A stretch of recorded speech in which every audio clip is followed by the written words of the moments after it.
SS400은 압력용기의 새들러그 등의 서포트 재료로 많이 사용되는 자재이며 일부 조건만 만족한다면 압력용기 본체 재질로도 사용이 가능하도록 허용되고 있습니다.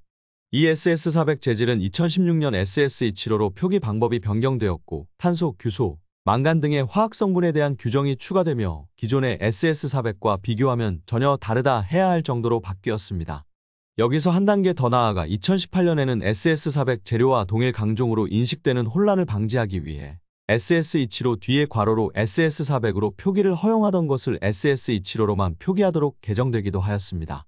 현 시점에서 보면 SS400과 SS275는 전혀 다른 재료라고 보아야 하며 SS275가 SS400 대비 상위 호환 재료라 보아야 하겠습니다. KS 압력용기 규격도 근래 여러 차례 개정이 되었었는데요. KS B6750 2022년도 개정판에는 SS275에 대한 허용 응력이 추가되었습니다.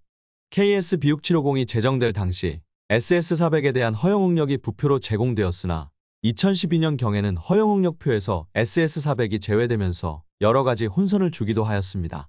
이런 황당한 상황에서 한국가스안전공사에서는 SS400의 허용 응력을 최신 KS B6750의 부속서에 정의된 규정에 맞추어 KGS 코드에 업데이트하여 혼란을 어느 정도 막아주는 역할을 하였습니다. 그런데 2022년 개정된 KS B6750 압력용기 규정은 또 다른 혼선을 주고 있습니다. 재료의 허용 응력 값을 정리한 부표에 드디어 SS275가 추가되었는데 뒤늦게 기준 없이 정의된 허용 응력 값이 혼선을 야기할 수 있다는 것입니다. KS B6750 부속서에서 허용 응력 값은 최소 인장 강도를 3.5로 나눈 값을 사용한다라고 규정해 두고는 정작 부표에는 3.5가 아닌 4.0으로 나눈 값을 사용했다는 것입니다. SS275만 이러한 문제가 있는 것이 아닌 거의 모든 탄소광 계열 재료가 동일하게 안전율을 4.0으로 적용하여 개정되었습니다. 이 개정된 부분이 조금 심각한 것이 예를 들어 SB410이 이번 개정 전에는 허용 응력이 118MPa였던 것이 103MPa로 낮아졌다는 것입니다.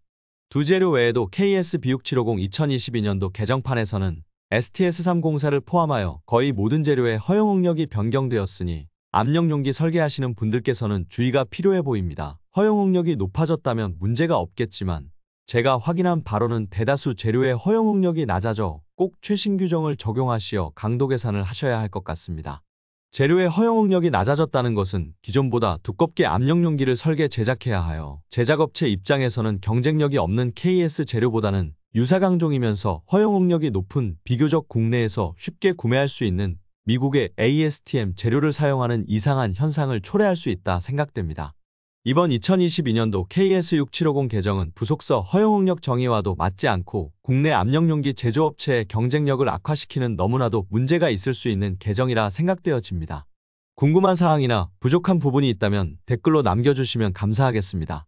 유익하셨다면 구독 부탁드리며 저는 다음에도 압력용기 관련 영상으로 찾아뵙겠습니다. 감사합니다.